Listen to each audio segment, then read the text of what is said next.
This video is going to address employee leave analysis, which is the second section in the employee leave area. So this is analyzing employee leave rather than just looking at what it is. I'm going to walk across most of these screens. Some of them are a repeat of each other, so I'll note that. And I'll go in a logical order rather than just the order that they're in on the screen. Start with employee leave analysis. And this screen, if you're going to use this screen, you need to listen to the audio. You need to look at the help beneath it, both here and beneath the tables, and begin to understand it, because it'll not be intuitive here in looking at it. However, it was developed for a specific school district, superintendent here in the state, and they used it extensively. And I know that others have used it, but you do really need to be knowing what you're looking at. This screen only shows absences that are marked on the parameter setup as absence type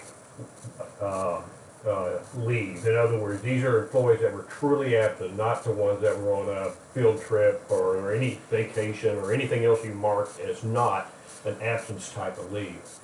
So as we look at it, there's two areas that this district marked.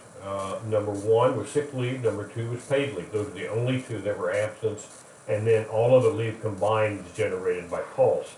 So you could come up here in this leave group and look at only leave type 1 or leave type 3 or whatever the case you might want to put in here if you wanted to look at just one piece of those. So refer to these numbers here when you're doing that.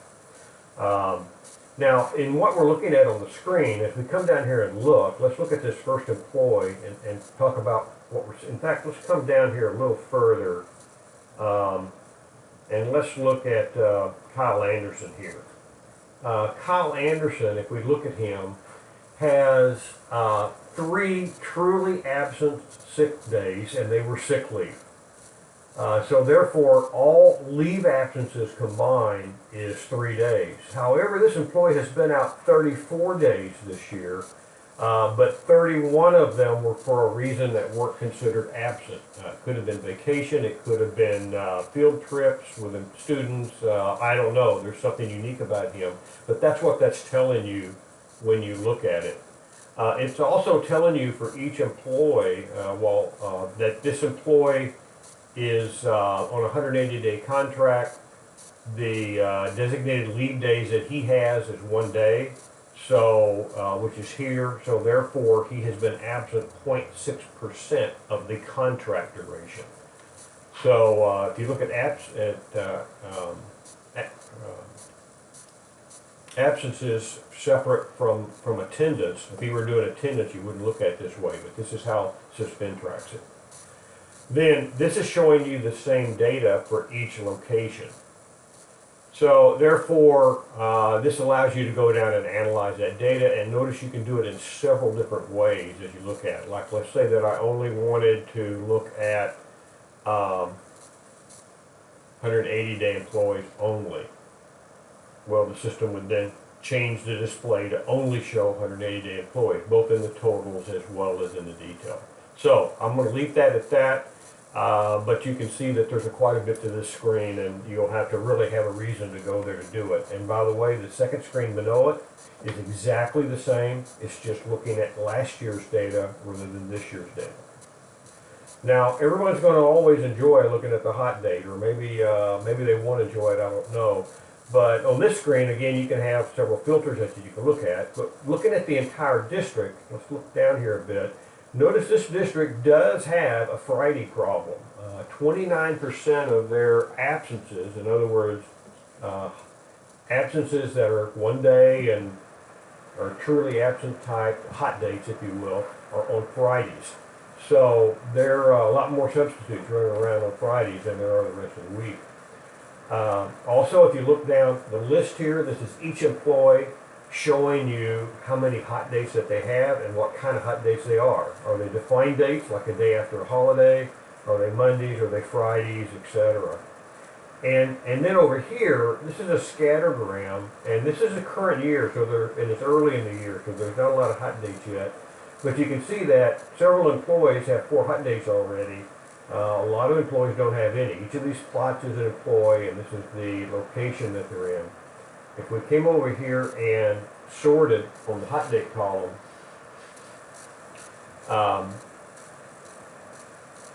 and give that a chance to, let's look over the,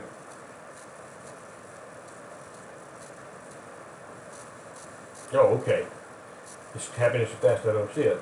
So on the hot date, these are all the employees with 4 that you can see here, so you can see who they are and look at more detail on those if you choose to. If you click on their name, you'll drill to their master record, which can show you all the details associated with hot dates. So at any rate, this is our area to evaluate hot dates for the entire school district. And then the second screen beneath it, identical, is just for the prior year. And I will tell you, I'll warn you that looking at the prior year is probably as or more important than the current year, because you get an entire year picture of the employees rather than just snapshots. So you don't have to think about, how far into the year is 4 alive, is 4 not alive. Over here, employee multi-year leave comparison. Let's click on that. So what this is telling me, if you look up here at the top, looking at all employees,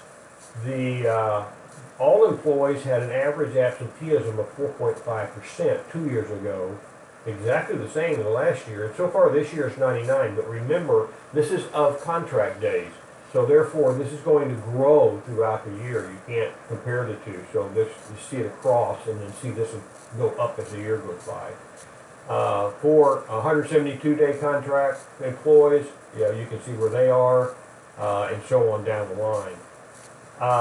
Also over here, it's telling you the total number of absences that the average employee had in 16-17, 17-18, and 18-19. In 18-19, we're showing both all as well as a breakdown of how many of those are posted and unposted. And then the details for each individual employee is shown below.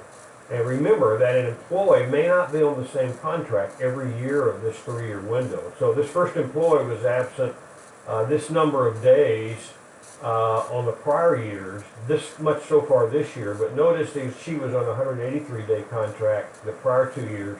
She's on a 180-day contract this year.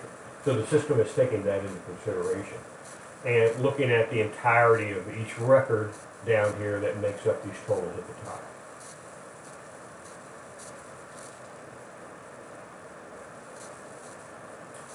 Employee leave reason analysis. In other words, why was the employee absent?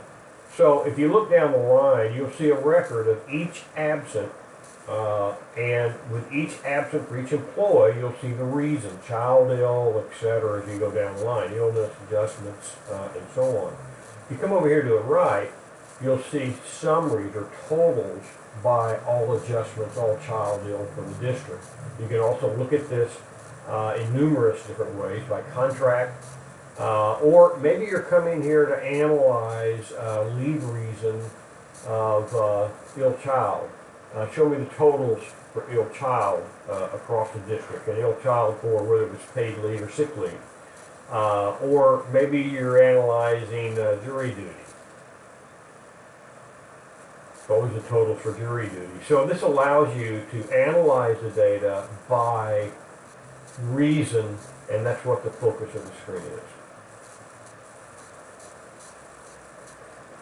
Back to HR. Coming over to the right now again, let's look at the doc data. First there's a summary.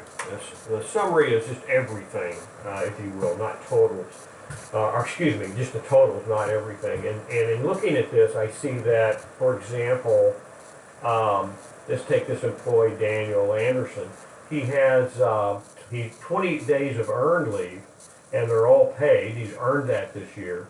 But then he, and by the way, he has 2 different instances of it. It's interesting they did it that way in terms of entering it. This employee here has 10 days earned of paid leave and 0.3 dock days. He earned the paid leave on this date. He was docked on 9/21. and you will see the information that was keyed in associated with that particular item. So this is showing you each total as you look down the line. Now the next screen, looking at dock time analysis, is going to, this to me is probably the first screen you should look at, and then look at the other one for detail should you need it. But what this is going to say, let's just take this top employee. She's been docked, all dock leave, 48.47 days. So this is showing, and all of it was in prior years, because this is a 3-year analysis. You see that this amount of it was for professional reasons, and here's each instance that occurred, and then this amount of it was for without pay, and this is the time that occurred. So again, you can go down there and see this for each employee. So quite a bit of detail here. And you could just look at one location or one employee if you wanted, whatever was appropriate.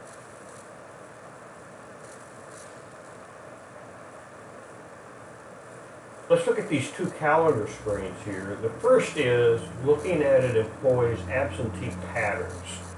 Now, you'll find this an interesting screen. I have been looking at it. I'm just going to pick the top employee.